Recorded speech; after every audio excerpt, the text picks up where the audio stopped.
Assalamualaikum warahmatullahi wabarakatuh. Puji dan syukur saya panjatkan kehadirat Tuhan Yang Maha Esa, di mana pada hari ini saya masih diberikan kesempatan untuk mempresentasikan skripsi saya.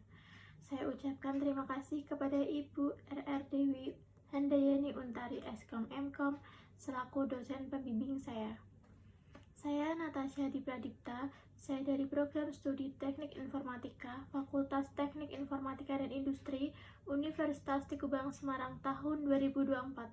Saya akan mempresentasikan skripsi saya yang berjudul Analisis Pola Pembelian Konsumen menggunakan data mining dengan algoritma a priori pada donat bolong Semarang. Selanjutnya, latar belakang.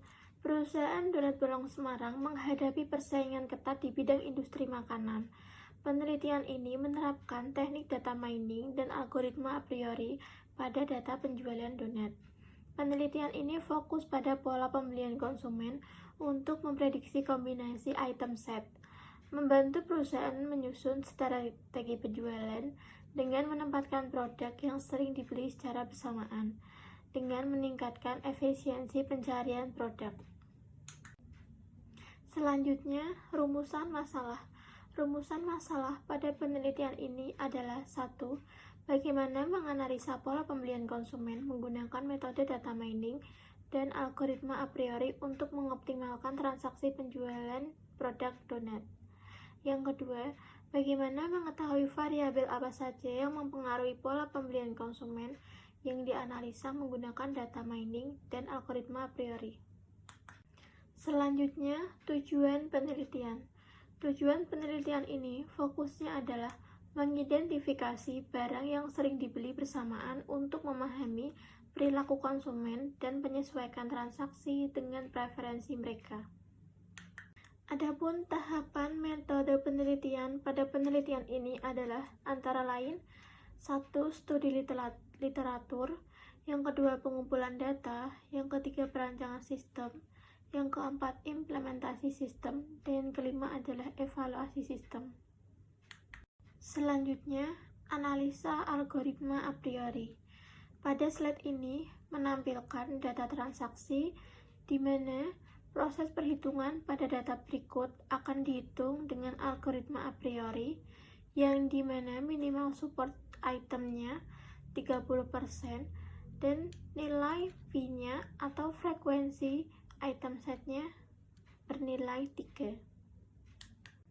Selanjutnya, pembentukan kandidat kombinasi satu item set yang terdiri dari semua jenis item produk yang ada di transaksi, yaitu dengan menggunakan rumus support A, transaksi mengandung A dibagi transaksi dikali 100. Contoh item klasik, di mana jumlah kemunculan item klasik yaitu ada 2 kali, yang nantinya untuk support itemnya dibagi dengan 20 data transaksi. Setelah itu baru bisa mendapatkan nilai supportnya yaitu 10%. Namun tadi sudah dijelaskan bahwa minimal supportnya adalah 30%, maka setelah dihitung kita akan hanya mengambil nilai yang di atas 30%. Seperti tabel di slide ini, yang nilai supportnya lebih dari 30% diantara lain yaitu coklat, keju, meses, oreo, strawberry, taro, dan tiramisu. Selanjutnya, pembentukan kandidat kombinasi 2 item set yang memenuhi minimal support pada langkah pertama, yaitu dengan rumus support A, B sama dengan transaksi mengandung A dan B dibagi transaksi dikali 100%. Untuk kombinasi produk 2 item set, di mana contohnya coklat keju yang jumlah kemunculannya ada 4 kali, lalu untuk supportnya 4 dibagi 20 data transaksi sama dengan 0,2, lalu dikali 100 sama dengan 20%. Selanjutnya, menentukan rule dan menghitung nilai confidence untuk kombinasi 2 item set seperti pada contoh tabel aturan asosiasi berikut. Contoh kombinasi coklat dan keju yang memiliki jumlah 4. Aturannya, jika membeli coklat, maka membeli keju. Jika membeli keju, maka membeli coklat. Selanjutnya, menentukan role dan menghitung nilai confidence untuk kombinasi dua item set, seperti pada tabel contoh aturan asosiasi berikut. Contoh kombinasi coklat dan keju yang berjumlah 4 untuk aturannya yaitu jika membeli coklat maka membeli keju, jika membeli keju maka membeli coklat. Nilai supportnya yaitu 20%. Untuk menghitung confidence yaitu jumlah kemunculan coklat dan keju dibagi jumlah kemunculan coklat lalu dikali dengan 100%. Selanjutnya, berdasarkan dari tabel di atas, maka yang memenuhi support 30% dan nilai P atau minimal frequent item set sama dengan 3 yang nantinya akan dipilih untuk menemukan confidence-nya. Di sini saya memberi contoh yaitu dengan aturan jika membeli Oreo maka akan membeli taro, jika membeli taro maka akan membeli Oreo, di mana nilai confidence-nya yaitu 100% dan 64,28%. Selanjutnya, tabel confidence dengan nilai kondisi, di mana di sini menentukan nilai terendah, nilai tengah, dan nilai tertinggi. Dan confidence yang paling terendah yaitu 33,33% dan tengahnya 86% dan yang tertinggi adalah 100%. Selanjutnya, implementasi sistem. Di sini saya menggunakan program Google Colab yang dimana sebelum kita menjalankan kita bisa membuat salah satu folder yang bernama skripsi, di mana nantinya folder itu yang berisi file dataset kita. Lalu setelah itu kita bisa menjalankan dengan Google Colab, yaitu pertama-tama menginstal library.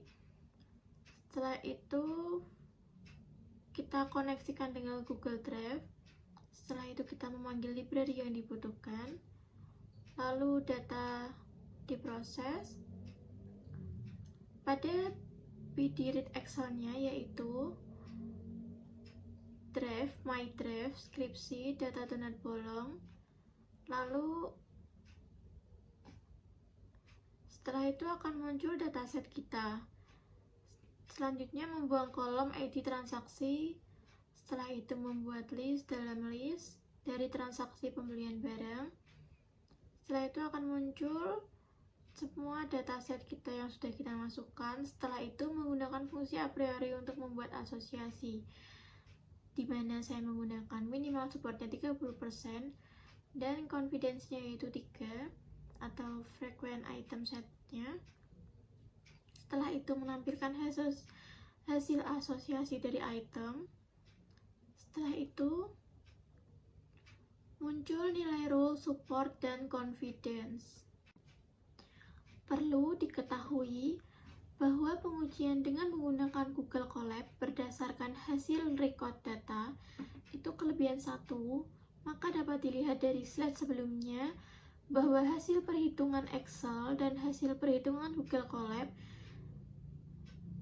sedikit berbeda tipis dikarenakan pada perhitungan Excel menggunakan 20 data transaksi, sedangkan pada Google Colab menggunakan 21 data transaksi. Maka dapat dilihat hasilnya seperti ini.